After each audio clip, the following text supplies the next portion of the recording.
Amakuru aravuga ko uwitwa Turahirwa Moses uzwi ku izina rya Motion akaba ari umusore nyine ukora mu byerekeranye n'imideri, ndetse akaba afite n'inzu ikora imideri nyine yitwa Motion, ikaba inamwitirirwa. Kuri ubu ngubu yatawe muri yombi n'urwego nshinjacyaha RIB. Ni nyuma y'uko uyu Turahirwa Moses akurikiranyweho ibyaha byo gukoresha ibiyobyabwenge, aho mu mwaka wa 2023 yaje gushinjwa gukoresha ibiyobyabwenge, nyamara we akaza gutangaza ko afite uruhushya rumwemerera kubikoresha. Ibi ngibi n'ubundi byarakomeje kugezana n'ubu ngubu kuri iyi tariki ya 22 z'ukwezi kwa kane, aho yatawe muri yombi n'urwego nshinjacyaha RIB. Ibi ngibi n'ubundi bibaye nyuma y'uko uyu musore Turahirwa Moses amaze iminsi yihariye imbuga nkoranyambaga mu kuvugwaho amakuru atari meza yababaje abanyarwanda batari bake hano mu Rwanda ndetse n'abakunda u Rwanda muri rusange.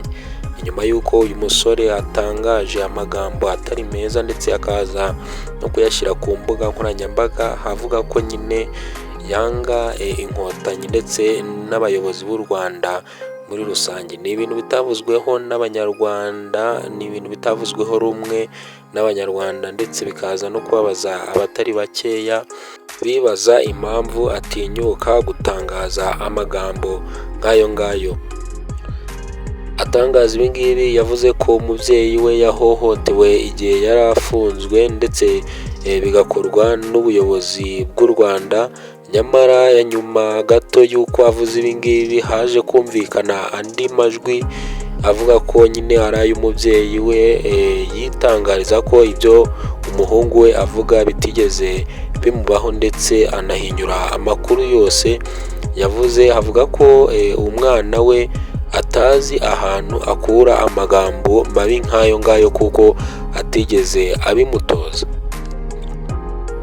Kuri ubu ngubu rero Turahirwa Moses yatawe muri yombi n'urwego nshinjacyaha RIB nyuma yo kumuhamya icyaha cyo gukoresha ibiyobyabwenge kandi bitemewe hano mu Rwanda, ndetse akaba yarigeze no kugaragaza no gutangaza amafoto yambaye ubusa, bityo bikaza gutuma abantu babona gihamya ndakumirwa yemeza ko uwo musore akoreshwa n'ibiyobyabwenge, kubera ko umuntu ufite ubwenge buzima atagakwiye gutangaza amafoto yambaye ubusa bwe buri. Mukomeze kubana natwe uko amakuru agenda tugeraho, turaza kuyabatangariza hano ku muyoboro wa YouTube witwa Kadamu TV. Njye nitwa Journalist Thierry, mukomeze mugire ibihe byiza, Imana ibarinde.